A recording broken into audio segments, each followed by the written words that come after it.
today I'm gonna make a video talking about at least one of the reasons why I'm still currently a teacher. I know I talk a lot of junk about my job, and today has actually been a rough day for me. So on days like these, I have to remind myself why, why I do it, why I am still here. And I talk about all of the times how teaching is the easiest part of my job. There's so many other things that I had to do besides teaching that makes the job much different than you would expect. And I want to talk about how most times in my day I have to be the teacher and the therapist. So I'm gonna take this off because it's getting on my nerves. So when it comes to being the teacher and the therapist, right, what I mean by that is that a lot of times you have to talk to children and help them through their mental issues before you can actually get them to want to do any kind of work. And with that being said, it makes you have to jump through a lot more hoops than you normally should have to, because you can't just come in here and turn on your PowerPoint and be like, all right, so today's lesson is this. And people are in the back of the room crying and they're just mentally unstable. So, do y'all hear that? It is so loud out there, and it's like a whole, those hall monitors gonna come tell me to leave. Okay, but yeah, so anyway, today I had, which this happens all the time honestly, but like I had a student who literally pulled up a chair and sat right next to me at my desk and was just spilling her guts, just telling all her business. And honestly, stuff like that I don't mind, because I'm currently getting my master's degree in psychology, so my end goal is to be a counselor. Now I'm not sure if it's going to be school counseling, but it is to be a counselor. So stuff like that is okay for me, but the fact that on most days I have to be the teacher and the counselor is one of the reasons why I still come to work. So in my videos, I talk all the time about a lot of the foolishness that happens here at school, a lot of the foolishness from the district or just whomever that we have to deal with on a daily basis. A lot of times people think that teachers are the only people that are affected by these changes, but the kids are going through just as much as we are. Like, just as much as we're tired of covering classes, these kids are tired of not having teachers. Just as much as we're tired of the constant changes or bad treatment from admin or whatever the heck it is, the kids are also tired of that. And many days I have to listen to them talk to me about how tired of it they are. Just like I make videos and I talk about work conditions and I talk about lack of support, all of those things the kids feel too. It's not just an adult thing like, oh, well, we know that there's a lot of foolishness going on, but the kids are oblivious. These kids are not stupid. They know what's going on. They know when people like them. They know when adults do not like them. They know when you treat other people better than you treat them. They're not oblivious at all. They know what is going on, and it also affects them. 9 times out of 10, I have to have these conversations with them.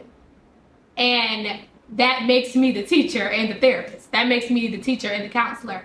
Because before we can get into the actual work that we have to do, I basically got to explain to them why they have to do it. Or if there's something that they should already know and they don't know, then I have to hear them vent about how they didn't have a teacher for 3.5 months. So all of the things that they should have known, they don't exactly know. So now I need to back up a little bit so that I can actually show it to them.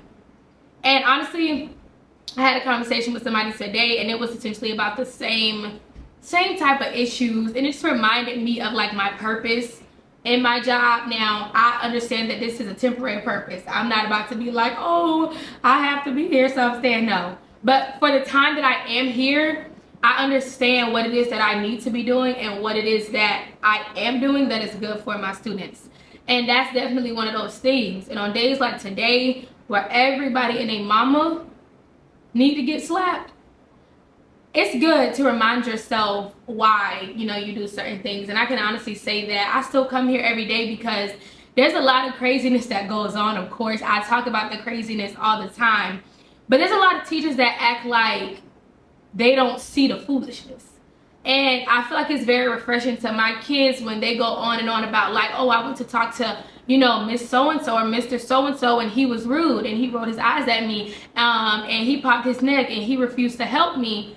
And I'm like, yeah, I know that he's rude. Or like, yeah, I know that they don't care to help, but let me see what I can do for you. Because a lot of people try to act like certain things are not happening, certain things are not going on. I don't do that. I don't. And I don't cover for no foolishness that anybody else is doing. I had an actual adult that was rude to like 6 students in a row, and they came in here like, oh my God, this is what's going on, and she did this and she said this and I can't stand her. And I'm like, I know I know that she's rude. I know that they don't really care to help. And the kids are yelling like, I don't know why these people work at a school if they hate kids. And I'm like, yeah, I agree. And I feel like my viewpoint and the fact that I'm just a realist enough to acknowledge their feelings and know that they're telling the truth and not make them feel crazy is very refreshing for my students. So I have them talk to me about so many things every single day. And I think it's very beneficial for them to have somebody that can understand, because a lot of teachers can understand, but they try to act like, oh, there's adult issues and there's kids issues, and as if our problems are so much higher than the kids that we can't discuss them with them. Truth be told, everybody in the school district is going through the same thing, whether it be an adult or a child, because just like we're frustrated about issues, the same exact issues affect them. Just like you're tired of covering classes, they're tired of their class having to be covered by somebody who doesn't want to cover their class. So now the minute they walk in the door, you're yelling at them and you're screaming at them because you don't even want to cover their class. They ain't do nothing to you, but now they're getting that energy from you. And I was talking to one of my students earlier, and they saw the roster on my desk, and they're like, oh, are you going to cover this class today? And I said, no. I said I'm not, because I'm not feeling too well, so I'm not gonna, you know, be able to use up my time to watch this class. And they're like, well, just miss, put your foot down, just make them come in the classroom. It was funny because he was joking. He was like, miss, put your foot down, like make them come in and make them sit down and make them shut up and make them do their work. And I told him, I said, no. I said, I don't even move like that. I said, I'm not about to have them come in here and start yelling at them because of issues with other people. No. So if I feel like I can't treat these kids the way that they deserve to be treated, I'm gonna say I'm not in a place to cover this class. Now I know it's not always that case, but it's the case for me today because I told them no. But teachers every single day are covering classes that they don't want to cover, and they're doing just that. When the kids walk through the door, they're yelling at them, telling them to sit down and shut up, even though they've done nothing. You're just bothered by situations that have nothing to do with them.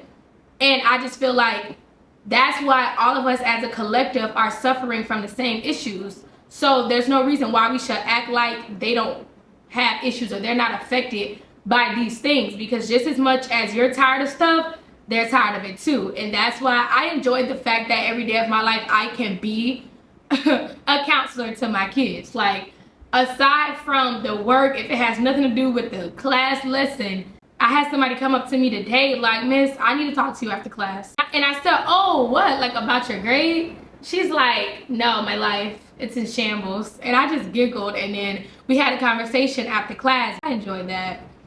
It is the little bit of hope I have for my job. But yeah, that's it today for Teacher Tales. This has been a crazy Monday. Mondays are always crazy because the kids are just way too rowdy from the weekend, or just, I don't know what, I can't tell you why. I just know that Mondays are usually very crazy and Fridays are usually chill. But this Monday was just, it was one for the books. So I'm headed home, and I'll check with y'all tomorrow for Teacher Tales.